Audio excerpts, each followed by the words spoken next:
Hi, I'm Chavi, and today we, the students of AAFT School of Interior Designing, are stepping out from our classrooms into a real world on our very own design discovery expedition. Today, we got a chance to visit a real functioning restaurant for our design project, and we were all super excited for this one. You know about what you study, like spatial planning, layout flow, in textbooks, and you kind of get it.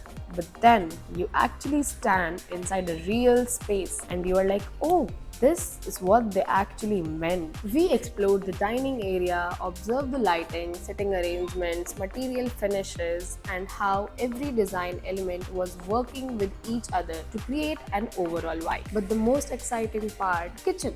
Seeing how these spaces were actually designed for smooth workflow, functionality, and hygiene was actually very interesting.